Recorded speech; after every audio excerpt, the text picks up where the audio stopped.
வணக்கம் ஃப்ரெண்ட்ஸ். இன்றைக்கு நான் உப்புமா கிண்ட போகிறேன். உப்புமா இன்றைய சாப்பாட்டுக்கு உப்புமா செய்ய போகிறேன். அதுக்கு தேவையான பொருட்கள் ரவை எடுத்து வச்சிருக்கிறேன், லீட்ஸ் எடுத்து வச்சிருக்கிறேன், கத்தரிக்காய், கேரட், உருளைக்கிழங்கு, வெங்காயம், மற்றது உள்ளியையும் செத்தல் மிளகாயும் வச்சிருக்கேன். இனி எப்படி செய்கிறதுன்ட்டு பார்ப்போம்.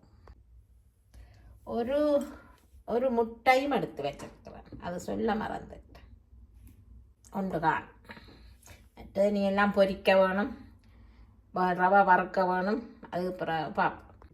இப்போ முதலில் உப்புமாக்கு ரவையை வறுத்தெடுக்கும்.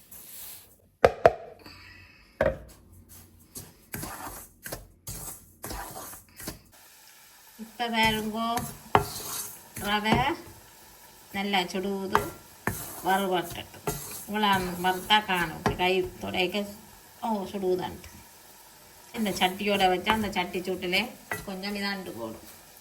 அப்போ சட்டியோட ஆற வைப்பேன். அதுக்கப்புறம் இது என்ன நடக்குதுன்ட்டு பார்ப்போம். இது வேறுங்கோ உருளைக்கிழங்கு பொரிச்செடுத்தாச்சு. அதேமாரி கத்தரிக்காயும் பொரிச்செடுத்தோம். கடலை எண்ணெய் தான் எடுக்கிறேன். உங்களுக்கு என்னென்ன விருப்பமோ எடுக்கலாம். இப்போ கடுகு வடிக்க விடுவோம். கடுகு வடிக்க உளுத்தம்பருப்பும் போடுவோம். உளுத்தம்பருப்பும் கடுகும் வடித்து வந்துடும்.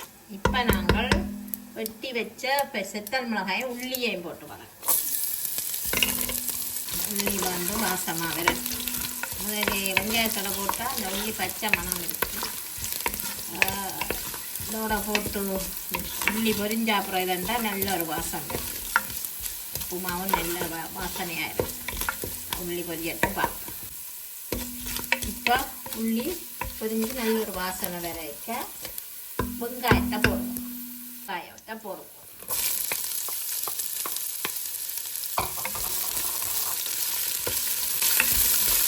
நல்ல வாசனை உள்ளி பொரிஞ்சதால நல்ல ஒரு வாசனை. இப்போ பெருஞ்சீரகம், கரிஞ்சீரகம், நான் நடுகளும் போடுறது வரையா பெருஞ்சீரகம் கரிஞ்சீரகத்தையும் போடுறோம். கரிஞ்சீரகம் உடம்புக்கு நல்லது தானே. அப்போ சும்மா சாப்பிடல தானே. இப்போ எப்படி சேர்த்தா நல்ல பெருஞ்சீரத்தோட கரிஞ்சீரத்தை சேர்த்து வச்சு வதக்கலாம். கொஞ்சம் பொரியட்டும் வெங்காயம். வெங்காயம் பொன்னிறமாக வந்து இப்போ நாங்கள் கேரட்டை போட்டு வதக்குவோம். கேரட் ஒன்றும் பொரிக்கட்டும். எல்லாம் பொரிக்கிறாங்க என்ன கூடாதான் உடம்பு. இப்போ கேரட்டும் நல்லா வதங்கட்டும். அதுக்கு பிறகு கேரட் வதங்குறதுக்கு இப்போ உப்பு போடலாம். ஒரு சொட்டு உப்பு போட்டால் தெரியல வதங்கலாம். அதுக்கு இப்போ வேறுங்க கேரட் வதங்கி இப்போ இனி நாங்கள் வெட்டி வச்ச லீட்ஸை போடுவோம்.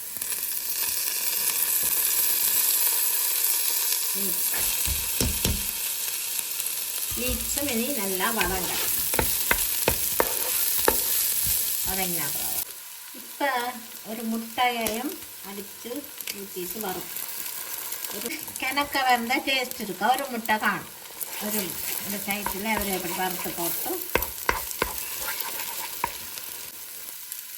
தண்ணி முட்டை வறந்துட்டு அப்போ விரையும் சேர்த்து திரட்டான்.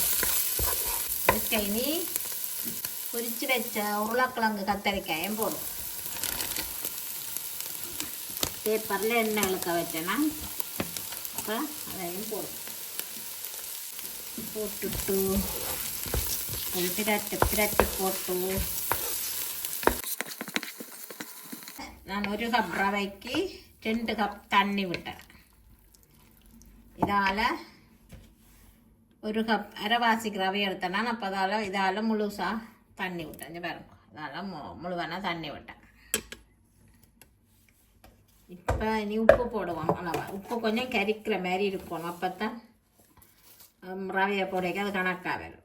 அதுக்காண்டி ஆகலும் இல்லை, ஒரு கொஞ்சம் நீ நல்லா கொதிக்கட்டும்.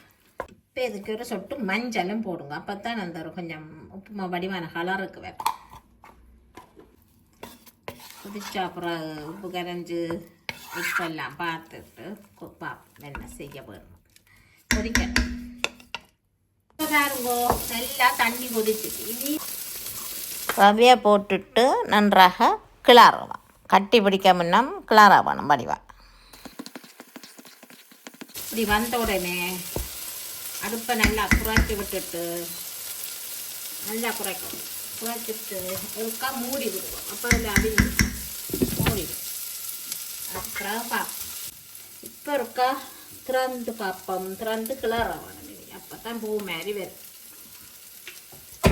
இனி கிளறும்.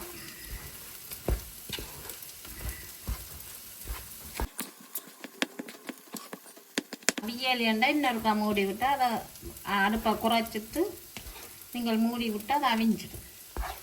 தண்ணி கணக்கு தண்ணி இப்படித்தான் போடணும். ஒரு கப் ரவைக்கு எந்த கப்பால் எடுக்கிறீங்களோ 2 கப்பு தண்ணி. இன்னும் ஒருக்கா மூடி விடும். ஒரு சொட்டு அவியா இனி இன்னொரு திறப்பா திறந்துட்டு நல்லா கிளர் உதிரியாக வருது. பார்த்தியலாம் கூட தண்ணியை விட்டால் களி மாறி வருது. இப்படித்தான் விடவும். இப்போ அடுப்பை நிப்பாட்டும். இப்போ உப்புமா எப்படி இருக்கண்டு உதிரியா வடிவான உப்புமா வந்துருக்கு. இப்போ உப்புமா ரெடி ஆயிடுச்சு.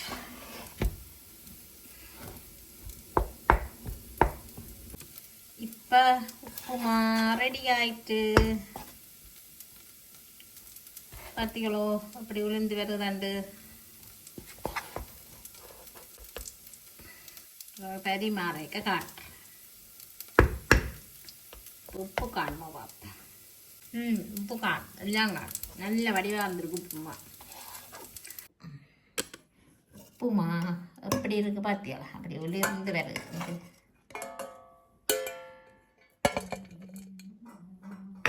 உப்புமா அதுக்கு பிறகு நெத்தலியும் வெங்காயம் போட்டு வதக்கினா குழம்பு அதையும் விட்டு தான் உப்புமா சாப்பிட நல்லா ஒருக்கா சாப்பிட்டு டேஸ்ட் பண்ணி சொல்லுறேன். இப்படி எடுத்து இப்படி கொஞ்சம் குழம்பை பிரட்டி சாப்பிட்டு பார்த்தா சூப்பராக இருக்குது. உண்மையாகவே நல்லா இருக்குது. நெத்தலி கருவாடும் கடிவடை நல்லா இருக்குது. உப்புமா சூப்பராக இருக்குது. ஒவ்வொரு நாளும் ஒரே மாரி சோறு இடியப்பம் இல்லாமல் இப்படியும் செய்யலாம். இங்கே பாருங்க உப்புமாவை எப்படி பூ மாதிரி இருக்கான்ட்டு. இப்படி பாருங்க உளுந்து சூப்பராக வந்திருக்கு. பார்த்தீங்களோ? இதே அளவில் நீங்களும் செய்து பாருங்க. சூப்பராக வரும் உப்புமா. அதுக்கு ஒரு கறியும் செய்து சாப்பிட்றா ரொம்ப டேஸ்ட்டாக இருக்குது. நன்றி, வணக்கம்.